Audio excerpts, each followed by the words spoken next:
Christmas.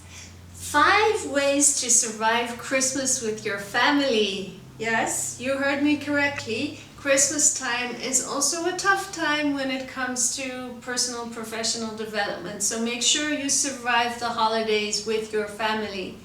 Watch for my 5 tips on how to do so. Okay, Lucy here with your everyday En-Lucy-ment, bringing you your daily dose of light. So this is a personal professional development channel, and it's all about how to improve yourself to have a better career and a better life. And today we're going to talk about 5 ways to survive Christmas with your family. Yes, you heard me. When we're on this path of personal professional development, it's a lonely path. We're doing it by ourselves, we're doing it alone. And so when we have family holidays, we get back into an old environment that we may have outgrown.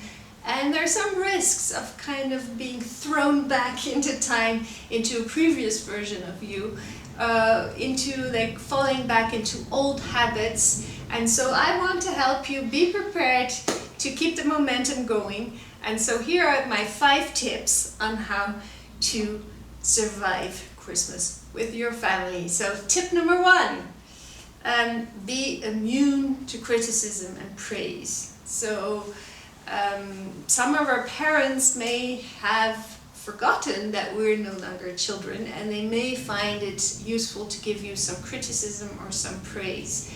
Now, the best way to deal with it is to see it like you take your daily shower, your water washes over you, and then it flows away.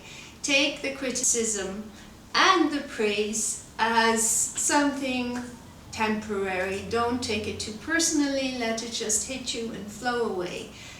You have to validate yourself.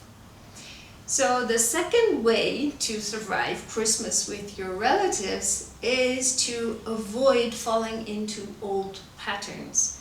So we're all in our family. We may be the youngest child, the baby child. We might be the older sister, the older brother.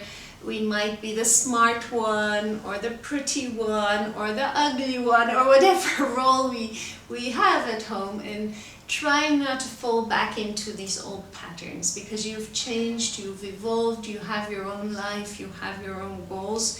And coming back to this old childhood environment might be tempting for you also to kind of revert to old patterns of comparing, of complaining, whatever you were doing, of relying too heavily on your parents or on others to fix things for you. So try to stay grounded in who you are today and not fall back into these old patterns. And if needed, take some time to just be with yourself during the day, sometime where you go to your room and you read something, or you have some quiet time, to make sure you stay grounded and you stay in the present version of you.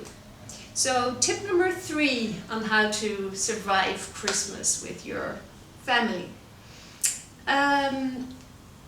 To be your best self at home, make sure you're not with your phone all the time. Make sure your devices get put away and that you do a bit of a digital detox, because when you're around others, you're also more present, you're also better in engaging when you're not constantly distracted and on all these social media. So put it away for a while and be with your family. If you're watching this at the dinner table, put it away right now. So tip number 4, so keep it sweet and short, I would say. Especially maybe if you're hanging out with your parents at your parents' house, staying there, I would keep it sweet and short and enjoy the time you have together. But there's no rule that says you have to be there for 2 weeks in one go. It's better to spend 2 or 3 days of quality time than start to be annoyed with one another if you stretch it out. So I would keep it sweet and short to not let this period bring you back. And then finally, as much as others might be comparing and criticizing or praising you, you also risk of doing the same to your parents, to your siblings.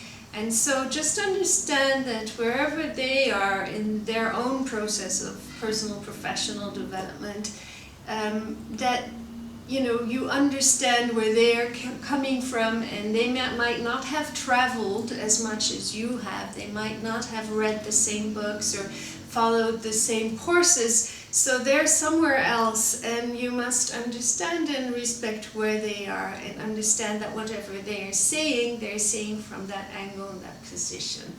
I think it's in the Bible, forgive them for they know not what they do. Now they might not be doing something really badly, but they might be saying things that you do not fully agree with, or that you understand are not really correct. But it's not always worth arguing over this or pointing out the fallacies of their theories. Just understand that they are coming to this occasion from a different angle and a different perspective. So that's all for me. Enjoy Christmas time with your family, and I hope with these 5 tips you'll not only survive this time, but you'll actually thrive. See you.